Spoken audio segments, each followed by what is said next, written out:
Mr. President, thank you for doing this. Great to be with you. Really appreciate it. I want to get some things on the record. So let's begin with health care. Yeah. October 1st, it rolls out. Right. Immediately, there are problems with the computers. Right. When did you know there were going to be problems with those computers? Well, I think we all anticipated that there'd be glitches, because anytime you got technology, a new program rolling out, there are going to be some glitches. I don't think I anticipated or anybody anticipated the degree of the problems with the website. And right, so you just didn't know when it rolled out that this was going to be a problem? Well, I don't think, as I said, I don't think anybody anticipated the degree of problems that you'd had on healthcare.gov. The good news is that right away we decided how are we going to fix it. It got fixed within a month and a half. It was up and running, and now it's working the way it's supposed to, and we've signed up 3 million people. I don't know about that, because last week there was an Associated Press poll of people who actually went to the website, and only 8% of them feel that it's working well. Why didn't you fire Sebelius, the secretary in charge of this? Yeah. Because, I mean, she had to know after all those years and all that money that it wasn't going to work. You know, my main priority right now is making sure that it delivers for the American people. And you're not going to answer that? What we've ended up doing is we've got 3 million people signed up so far. We're about a month behind of where we anticipated we wanted to be. We've got over 6 million people who've signed up for Medicaid.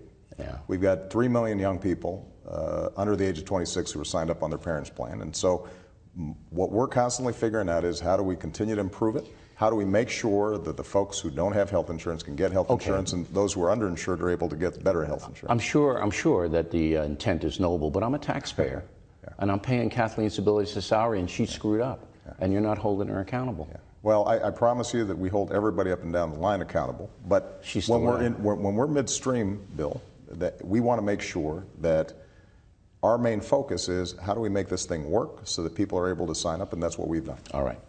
Was it the biggest mistake of your presidency to tell the nation over and over, if you like your insurance, you can keep your insurance? Oh, Bill, you've got a long list of my mistakes in my presidency. No, really, for you. Wasn't that the biggest one? This is one that I regret, and I said I regretted, in part because we put in a grandfather clause in the original law saying that, in fact, you were supposed to be able to keep it. It obviously didn't cover everybody that we needed to, and that's why we changed it so that we further grandfathered in folks, and many people who thought originally when they got that cancellation notice they couldn't keep it are now. It's in the past, but isn't that the biggest mistake? Well, Bill, as I said, you gave your enemies a lot of fodder for it. You were very generous in saying I look pretty good, considering I've been in the presidency for 5 years, and I think part of the reason is I try to focus not on the fumbles, but on the next play. All right. Libya, a House Armed Services testimony. General Carter Ham, you know the general, yes, security in Africa. Yeah. He testified that on the day that the ambassador was murdered and the 3 other Americans, all right, he told Secretary Panetta it was a terrorist attack. Mm-hmm. Shortly after General Ham said that, Secretary Panetta came in to you. Yeah. Did he tell you, Secretary Panetta, it was a terrorist attack? You know what he told me was that there was an attack on our compound. He didn't use the word terror? You know, in the heat of the moment, Bill, what folks are focused on is what's happening on the ground. Do we have eyes on it? How can we make sure our folks are secure? But I just want to get this on the record. Did he tell you it was a terror attack? Bill, and what I'm answering your question. What he said to me was, we've got an attack on our compound. We don't know yet who's doing it. Understand by definition, Bill, when somebody is attacking our compound, that's an act of terror, which is how I characterized it the day after it happened. So the question ends up being who, in fact, was attacking us. But it's more than that, though, because of Susan Rice. No. It's more than that, because Susan Rice goes out and tells the world that it was a spontaneous demonstration off a videotape, but your commanders and the Secretary of Defense know it's a terror attack. No, Bill, as an American, I'm just confused. And I'm trying to explain it to you if you want to listen. The fact of the matter is that people understood at the time something very dangerous was happening, that we were focused on making sure that we did everything we could to protect them. In the aftermath, what became clear was that the security was lax, that not all the precautions that needed to be taken were taken, and both myself and Secretary Clinton and others indicated as much. But at the moment, when these things happen, Bill, on the other side of the world, it's the fog of war. People don't know at the very moment exactly why something like this happens. And when you look at the videotape of this whole thing unfolding, this is not some systematic well-organized process. You see, it was heavy weapons used, and that's the thing. Heavy weapons Bill, coming in. Bill, listen, I've gone through this, and we have had multiple hearings on it. What happens is you have an attack like this taking place, and you have a mix of folks who are just troublemakers. You have folks who have an ideological agenda. All right. You have some who are affiliated with terrorist organizations. You have some that are not. But the main thing that all of us have to take away from this is our diplomats are serving in some very dangerous places. But there's more than that. And we've got to make sure that not only have we implemented all the reforms that were recommended by the independent agency, but we also have to make sure that we understand our folks out there are in a hazardous, dangerous situation. I think everybody understands that, No, Mr. but President. Actually, not everybody does, because what ends up happening is we end up creating a political agenda on Absolutely, something and that was my next question. Democrats and Republicans should be unified in trying to figure out how are we going to protect people. I got to get to the IRS, but I just want to say that your detractors believe that you did not tell the world it was a terror attack because your campaign didn't want that out. Bill, that's what they believe. And they believe it because folks like you are telling them that. I'm not telling them that. I'm asking you whether you were told it was a terror attack. And what I'm saying is that is inaccurate. All right. We revealed to the American people exactly what we understood at the time.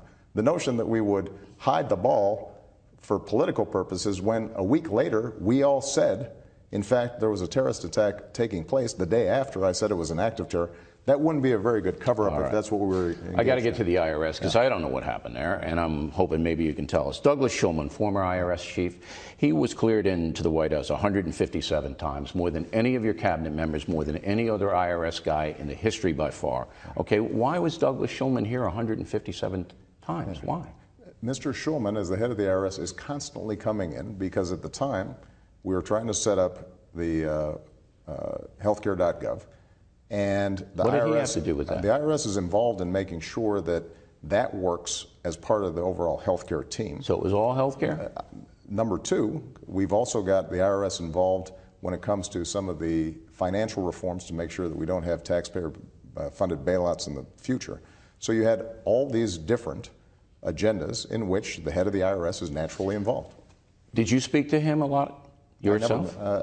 I do not recall meeting with him in any of these meetings that are pretty routine meetings. Okay, so you don't recall seeing Shulman, because what some people are saying is that the IRS was used at a local level in Cincinnati, maybe other places, to go after. Absolutely wrong. But how do you know that? Because we still don't know what happened there. Bill, we do. That's not what happened. Folks have, again, had multiple hearings on this. I mean, these kinds of things keep on surfacing, in part because you and your TV station will promote them. But when folks you feel there are unanswered questions? Bill, when you actually look at the stuff, there have been multiple hearings on it. What happened here is that you've got a 501c4 law that people think is confusing. No, that the folks did not know how to implement. Okay. Because it basically says, so you're saying if you were involved, no corruption there at all? No. That's not what I'm saying. That's actually no. But I want to know what you're saying. You're the leader of the country.